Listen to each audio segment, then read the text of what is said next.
Hi, I'm Dr. Robyn Lynette. I am the author of the memoir, I'd like to thank the cartel for getting me out of the cult. And I'd like to share a short version of the story with you in case you haven't had a chance to read the book yet. It starts with me being born into a cult. I'm the oldest of 8 children. At 18, 3 weeks after I graduated from high school, I was married off to my first cousin, who was 29. He moved me from California out to Charlotte, North Carolina. And it took me about 6 months to realize three things about him. One, he wasn't very bright. Two, he was badly in debt. And three, he had a drug problem. But those became silver linings. He wasn't bright, so he couldn't maintain the grooming that the cult had put in place. He was badly in debt, so he needed me to get a job. Married women in my family didn't work outside the home at that time, so that was a big deal. And eventually, his drug problem became a positive for me because he got himself involved with a cocaine ring that was part of the cartel. And then that got me out of the marriage. You'll have to read about that.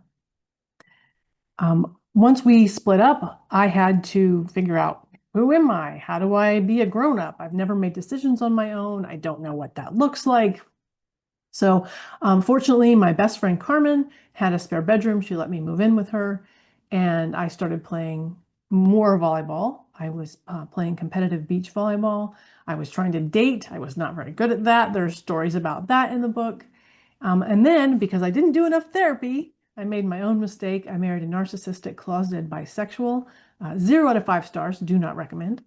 He moved me from Charlotte up to Long Island. And then very shortly thereafter, he took a job in London, England, and left me on Long Island. He told me to maintain his tax status. But I couldn't get a job. I was just a pretty girl with a high school diploma. No one would even interview me. And so my new husband said to me, "We don't need your silly money anyway. Why don't you just go to college?" His one caveat was I had to be available to fly back and forth to Europe to host wine tastings and dinner parties and basically grease the wheels of his corporate career. So I did. I started college at 32. I got an undergrad, a master's, and a doctorate in about 6.5 years. Lots of crazy stories in there. If you downloaded the bonus chapter, Everything's Better in Black Stilettos, you know some of the story of me being married to Brent. So if you haven't done that, do that. It didn't make it into the book, but it's a really great story about what it was like for me to be married to Brent and trying to go to school and be corporate arm candy. He got transferred back to the States. It became very clear very quickly that our marriage was not sustainable if we were living on the same continent. That divorce was ugly, as you can imagine. Got out of that, bought him out of my business. I basically had a piece of paper that said I owned an LLC. And then I had to figure out, okay, now what does my life look like? And I started my business. I turned my dissertation into my first book, Stop the Drama, The Ultimate Guide to Female Teams. I started doing corporate training and public speaking. I was doing some executive coaching.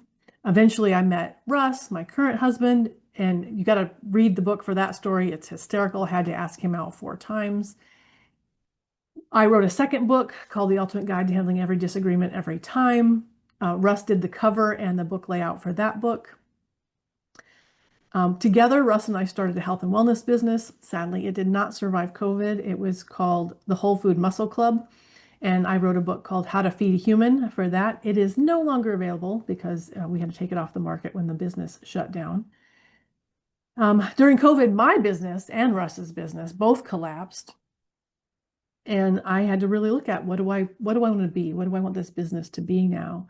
And that's when I started getting into being, my client called me mental MacGyver, but doing that real deep work and in the space between executive coach and therapy and business strategist and that kind of hard work that I do now.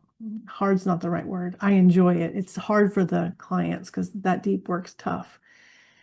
And I wrote this book, which Russ did the cover and the layout for it as well.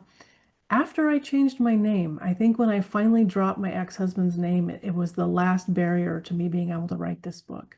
So welcome to my journey. I would love to hear from you. If you would like to email me, the email is share@thankthecartel.com. You can go to thankthecartel.com, the website, and find it there as well. But I would love to hear from you when you read this book and hear about your story and what the book meant for you, how it was to read, et cetera, et cetera. So that's a brief summary of my journey and what the memoir is about. And I hope you enjoy reading it, even though I know parts of it are really hard. Thanks so much.